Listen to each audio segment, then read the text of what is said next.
Hello and welcome to Silent Hill Ascension. What if? I, as usual, am Noah. I did not change since last week. Maybe like my spirit has a little bit, but I'm still the good old Noah. And I'm joined here again by the wonderful, multi talented Felipe, who will take us through the run of show. Hello.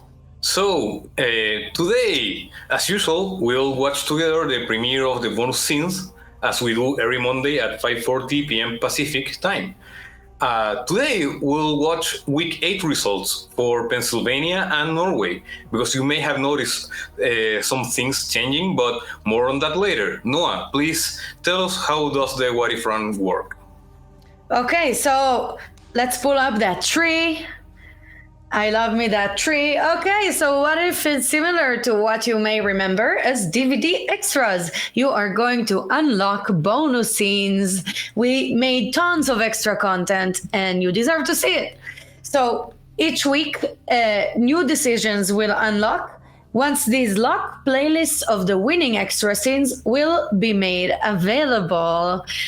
So the trunk of the content tree represents the sum of the decisions for the content run of Silent Hill Ascension. During What If, we are visiting branches as we go up the trunk, sometimes gently, sometimes hard, But we do have some updates for you. So I think Felipe is going to take us through them. If we can just have the graphic, let's do it, Felipe. Yes. So as you may have noticed, the shop is closed and bids for weeks 9 through 11th are open. So all these scenes will be available next week, and the following What If shows will use this schedule. So that was the thing that I was going to say more on that later. And here we are. We are later now. And I feel like later even more. But now it is time to go over the scenes we're going to watch today in Norway. So production, if you pull that up, Felipe, you're being really brave, although tired. I know what you're dealing with, and good job. So the upcoming Norway key scenes. Astrid questions Hagen about Orson's case and learns that Britt went on a destructive vendor. And then we'll see Crime and Punishment. The evidence Astrid discovered leads to an arrest. So, those are going to be your scenes today. In the canon run, we had some like, as usual, redemption, right? Astrid grilled Hagen for the truth. And in Crime and Punishment, Astrid turned over the audience. So what do you think about that, Noah? Yeah, I feel like this is really where the how Grid really started shipping, as Atai says in the chat. That's where they really start, beyond the facade of the cop, of law enforcement. You just have Haugen straight up drunk in the ice bar, the hottest bar in town, even though it's made of ice. And, the spirits are getting warmed up here. You can definitely see the kinship starting to build between these two rascal women. Yeah. So Joe Hagen is saying, can't miss Dottie Hagen week. did you change your name specifically, username specifically for this week, Joe Hagen? No, Joe Hagen has always been here waiting. Yes. Yeah, I've noticed they have been here just lurking and waiting and just waiting for this pot to simmer and boil over. But Joe, yes. I see you. I've seen it. I'm wearing my glasses. Don't worry. But anyway, now let's look at the decisions that now you made for Norway in the What If run. So production, thank you so much. Okay, Felipe, what happened now? So, how will Astrid find out what happened to Hagen?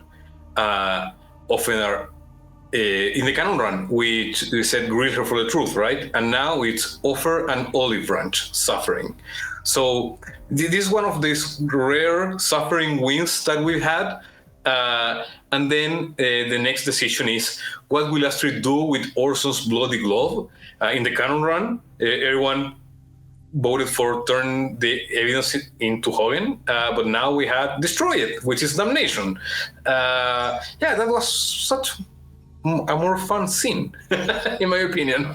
Yeah, I love the burning, and it's funny because, in a way, like for some reason, redemption in the canon run was the one where Astrid is a bit of a hard ass. She's a hard Astrid, if you will. But now it's kind of more of a soft, the olive branch, you know. I wish more people nowadays would put out an olive branch. Let's just say this. But I can agree to that. Yes. But inside of us, we want the olive branch. In every one of us, there is a bird with an olive branch. So, what if you don't like olives? Said Mr. Pisloch.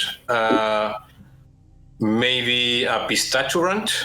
Yeah, and also you don't need to eat olives. Like I personally, I don't like olives to eat just like that. I like olive oil. You know, when life gives you olives, make olive oil.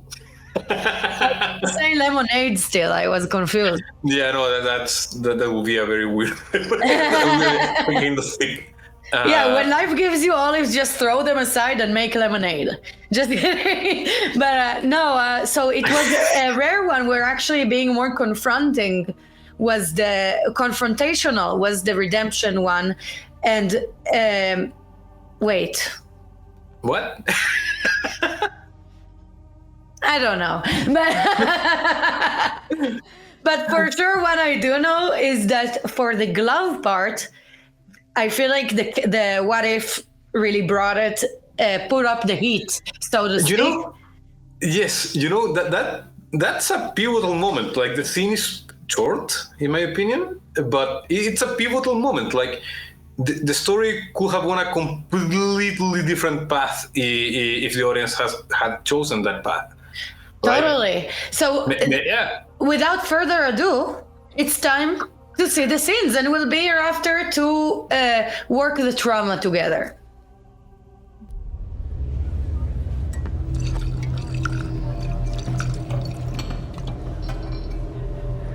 Worst day of my life since my daughter died. You remember that day, Leo? The day Asta died? Olivia, there's no way anyone could forget that day. No.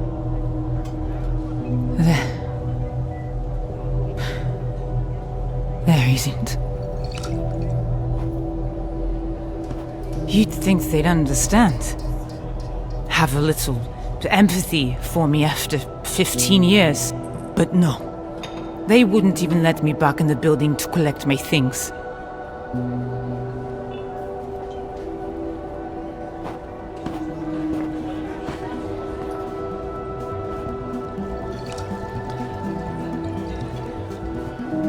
Leo, I'll take care of our bill. Sure thing. Am I seeing things again? Or is this your attempt to get on my good side? Depends on if it's working. Well, don't expect to be paid back. I'm officially looking for work. In fact, I'd better start looking. Wait! Olivia, please. I need to know what new information was found in Orson's case. Doesn't matter. But what does matter is that your son is probably as dead as my daughter. Don't say that. Do you even remember my daughter's name? Huh? It was Asta. And she was only 6 when... Oh no, you don't! Get out! The hell? After you broke my tables yesterday, you're never coming in here again. I wasn't anywhere near here yesterday. Guess I'm not the only one with troubles. Wait! Astrid, tell this crone idiot that I haven't touched a glass in this place. Liar! I saw you with my own eyes. To hell with this! I'm out of here. Don't go, Britt. Let's get this sorted out. There's nothing to sort out. I won't take the blame for something I didn't do. Go fuck yourself. Britt, wait.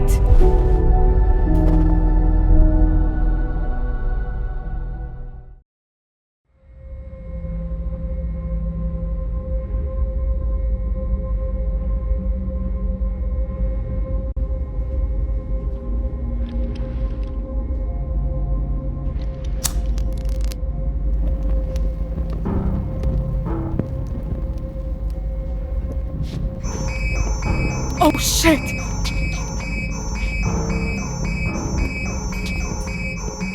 Carl! Help! Somebody help! Please! Help! Please! Help!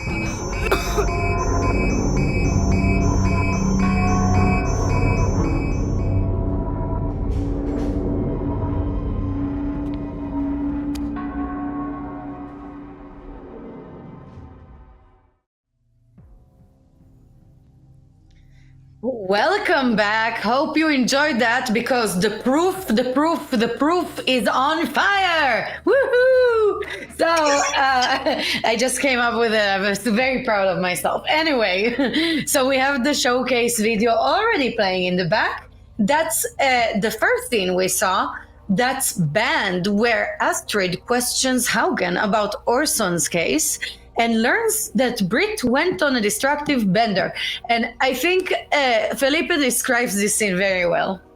Yeah, I said that the scene has like really chaotic vibes. Like, first, last week, in this bar, you can listen to a podcast at full blast. Fine. You break a table like you're banned for life. No grayscale. It's black and white bar. Then it's like we are discussing this important case, but then the barman stops you to like banish someone from the bar. It's pretty chaotic. Yeah, it's a bar of ice and fire, I would say.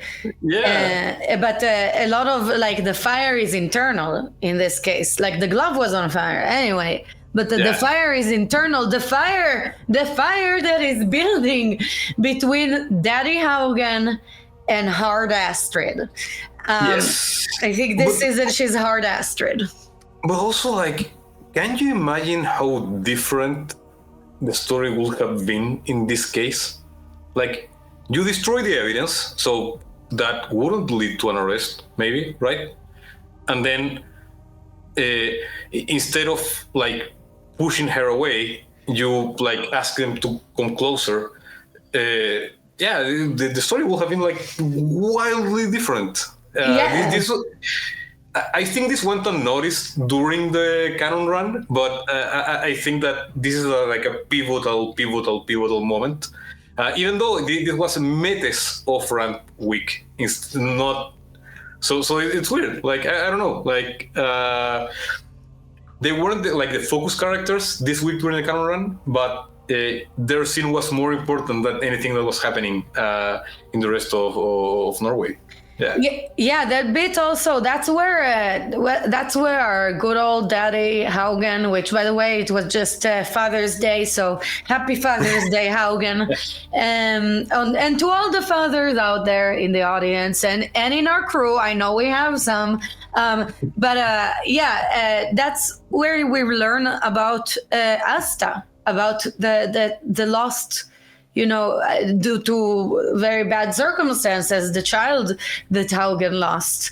That's where you kind of start to realize why she has such a tough exterior. You know what I mean? And why she is so focused on this case? Like, of course, brings back things to the forefront of her mind, right? Yeah, and do you know that family? Everybody knows that there's something about the Johansons, keeping up with the Johansons, there's definitely always some drama there. So it was I see that Atari accepted me as one of the audience. One of us. Gooba gaba, gooba gaba. Well, I would actually be bold and say that y'all are one of me now. But let's talk about Pennsylvania. Enough with Norway. Production, yes. Please show us about Pennsylvania. Thank you. So, the upcoming Pennsylvania key scenes. The sacrifice. Rachel completes the forbidden ritual, changing her relationship with Eric and the Foundation and her face forever. Judgment. Rachel stands before the tribunal to justify her actions, but she doesn't find much sympathy amongst her judges. which I think is quite normal when you're being judged. People don't have sympathy for you. That's why you are being judged, right? Yeah. Yeah. Well, they have too much sympathy by the devil in this case. But yeah. So of course, iconically, in the canon run, this is where Rachel sacrificed her own eye. That was the scene. That was the sacrifice. Really, like it's gonna be hard to beat that one. But I know there's some fun things that are going to happen instead. But in the judgment, in the original canon run, Rachel actually quit the Foundation. Yeah, and now she's like arguing with the police officer handing you a ticket. Like, yeah. Yes, I did the U-turn, but I was correct in doing the U-turn. Yeah. But most of the times, the best way to win arguments is to just, like, whatever, like, I'm not, okay, you know? Yeah, Tuesday's Wednesday, as they say in Xanadu, if anybody ever watched that movie, which I highly doubt. Yeah, I haven't. But now it is time to look at the decisions other than the decision to watch Xanadu, decisions made for Pennsylvania. Yes, so the first decision was, what will Rachel do with the forbidden ritual? In this time around, you all chose burn the book, the redemption option. This is one of the weird, really unique moments where you chose a different path, and now you chose redemption. In the canon run, you chose the suffering one, sacrifice her own eye, right? And then the decision results for the second Pennsylvania decision was, how will Rachel testify at the tribunal? She will insist that she's right, the damnation option. Meanwhile, in the canon run, it was with the Foundation. Right. I don't recall what were the three decisions. Was there a decision where it was like, yeah, sorry, my bad? You know, it's Rachel. It's really hard to get there. Even at her most redemptionist, she cannot. But by the way, I do want to give a shout out to Drew, who said before in the chat that the best way to win an argument is throw glitter on their face and run. I agree. Yeah, Leonardo S5 is saying everything could have changed if we burned the book. Agreed. And now, not the proof is on fire, the book is on fire. Everything's on fire today. Ice and fire. I don't know. But yeah, we have quite a difference in the results here. And we are about to see all of them. And we'll be back here with you after the fire goes out.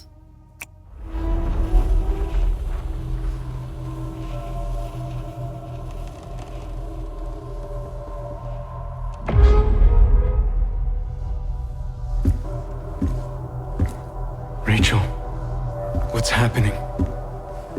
You're right. Another ritual isn't going to help us find our daughter. Rachel, why have you called us here?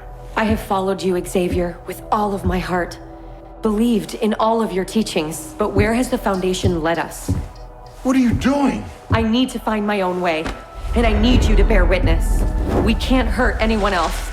No! What have you done?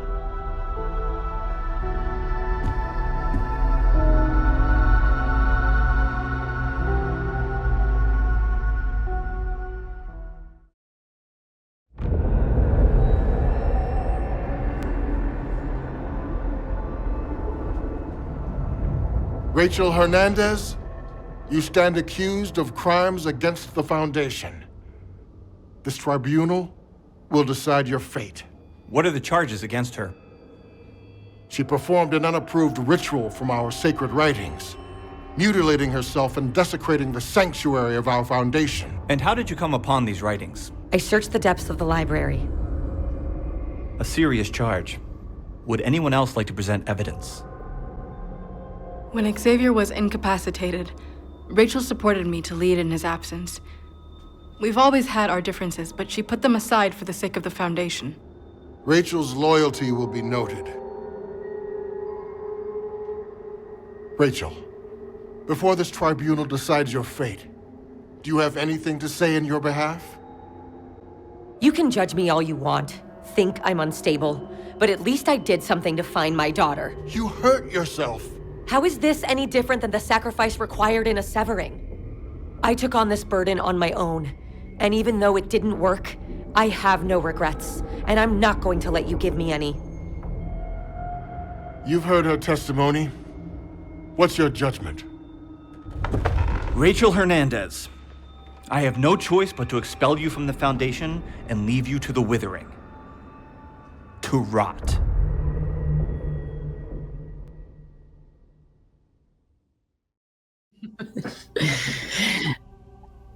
Welcome back, audience.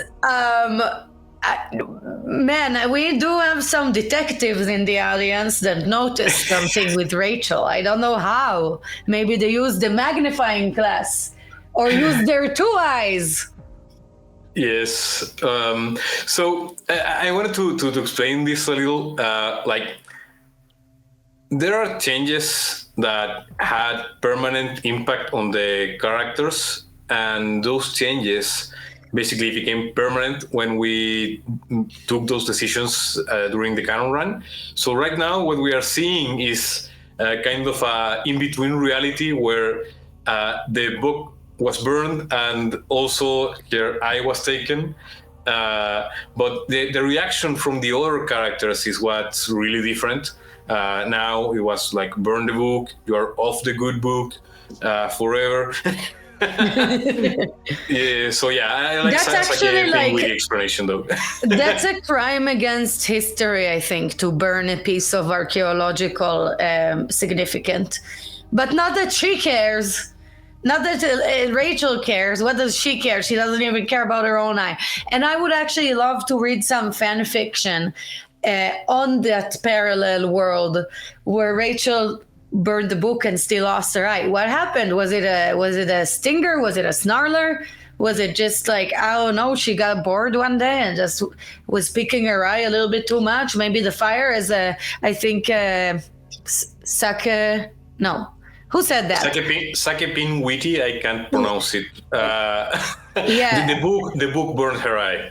Yeah, that sounds reasonable, but what we do know for sure is that some things can never be brought back. And the Foundation book is gone, but the eye is also gone. And I see Cyclops B411 says, Faith slapped the eye right out of her socket. I believe it. That girl has That's a good explanation. That's a good explanation. She has really powerful hands, I feel. Yeah. I mean, one thing is quitting, and another completely different thing is like, I burned your sacred relic. Yeah, and then they're like, it's okay. She didn't really mean to. Like, she's been loyal, and like she burns. Who does that? I don't know. I don't like burn. Never mind. I don't like when people do burning that. books never good. I don't like when people do that. It stresses me out. But I don't know. Are gloves better? Yes. But you know what? It's time to make some announcements. Felipe, can you? And there's a graphic, I believe. Thank you very much. Production. So, we've been getting a lot of questions about how we will conclude the Silent Hill Ascension What If run. So today, we're going to give you the answers. So, after a lot of effort, it looked like we should be able to deliver What If in its entirety, which we're really proud of. So the final puzzles will be released on July 4th, and the final What If hosted show will be July 15th, where we will see the final decisions. But this is the most important thing and the most exciting thing. Please look forward for the exciting upcoming announcements at San Diego Comic-Con that we'll be doing at the end of July. I'm really thrilled. Please, Noah. Yeah. Help me continue the show. Of course. I see, by the way, that DDK UK is really appreciative. We found a way to finish. We appreciate you, the audience. Yes. We appreciate you. Thank you for being with us here. Okay, next show graphic. Felipe, please take it away. Thank you. So, all the what if scenes will be available in our episodes section, right? And puzzles will be available for influence points. Remember, the shop is closed, so now it's the only way to earn influence points. And yeah, see you next week because the what if show takes place every Monday at 5:40 p.m. Pacific time. That's a mouthful. You did it. You did it, Felipe. Yes. I'm so proud of you. I'm proud of all of us. I think we're all Somehow really... we made it. Somehow we're surviving all of this. And, well, audience, this is the time of the night where we must say goodbye. But we will be here next week. And we would love to see you then again. We have a few more shows coming up. Let's have a really good time watching all those secret scenes that we never got to see otherwise. And thank you again for joining us, audience. Rain, shine, or fog, we'll be here next week. Thanks, audience. Good night. Good night. Bye.